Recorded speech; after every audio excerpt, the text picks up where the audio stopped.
What's up, guys? Welcome to Fish Over Chicks Woodworking. My name is Peter, and today I'm going to be showing you how to make this super nice and super simple cutting board without a planer.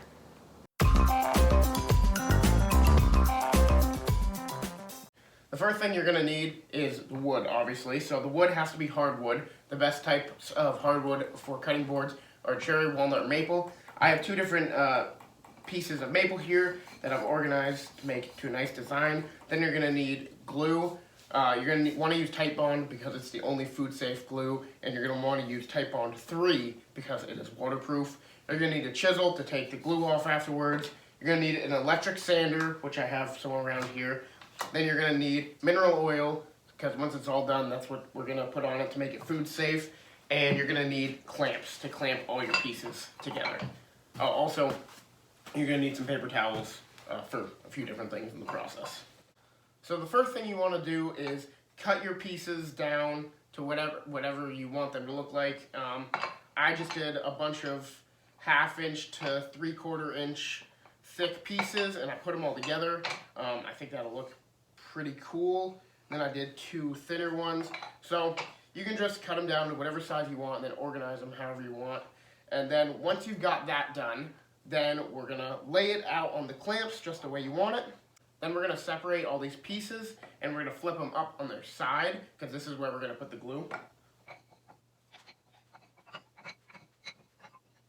Alright, now that you've got them all separated and flipped up, you're going to take your glue and you're just going to glue along this end of all of them.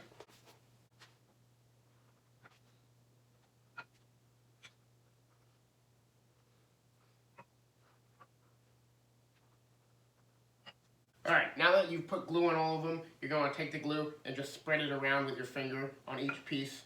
You want to spread it around just to make sure that the glue covers every inch of the wood.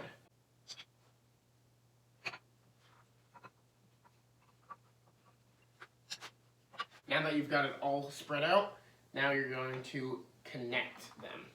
So just flip them over and push them all together. Now that they're all put together nicely, we're just going to line them all up, try to make it as even as possible. You can grab 2 scrap pieces of wood and just push against both sides, and that'll even it up pretty nicely. Now you're going to want to tighten the clamps.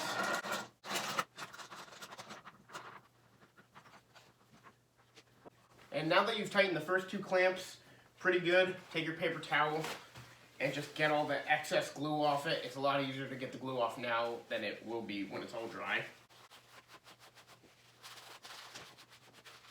The next step is to take your other clamps and clamp in the middle and on both ends.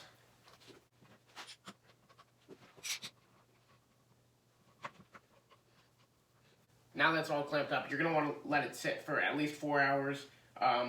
If you can let it sit more, that'd be great. Overnight would be best, but it's the morning right now, so I'm going to let it sit for 4 or 5 hours and then come back to it.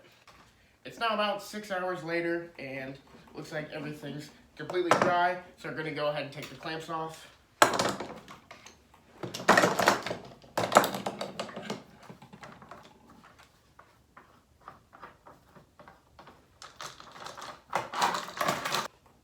So here it is, what it looks like so far. The back, clearly a ton of glue. So now we're going to get to sanding and chiseling. So the first thing you're going to want to do is put down some paper towels just so the cutting board is not directly on your workbench. And then if there's any big chunks of glue, on this side there's not going to be, but if there is, you're going to want to chisel those off as best as you can.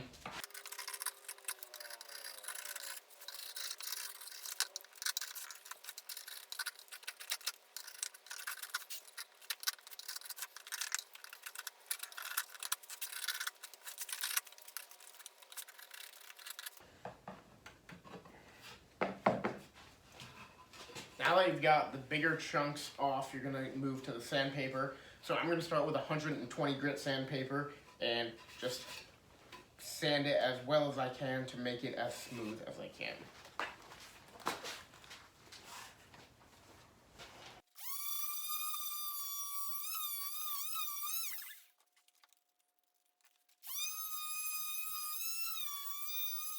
Once you've done that, you're going to want to get a paper towel, wet it with water, and then you're just going to go over the cutting board with the wet paper towel, and you're going to start to see the color really pop.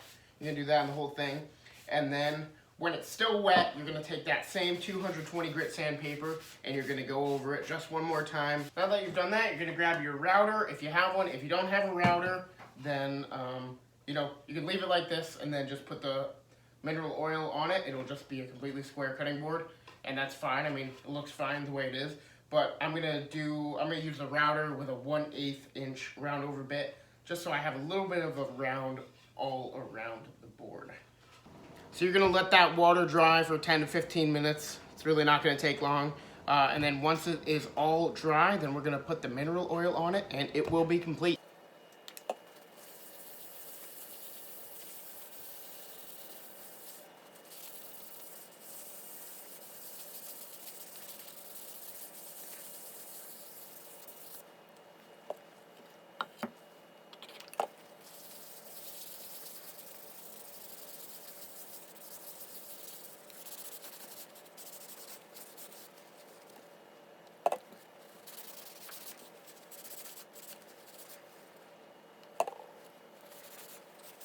So now that you have coated it with mineral oil, it's gonna look like this. So now you're not quite done yet. Now you have to let it sit for another probably hour or so and then coat it with the mineral oil again. Just because it's a new cutting board, you gotta do 2 coats.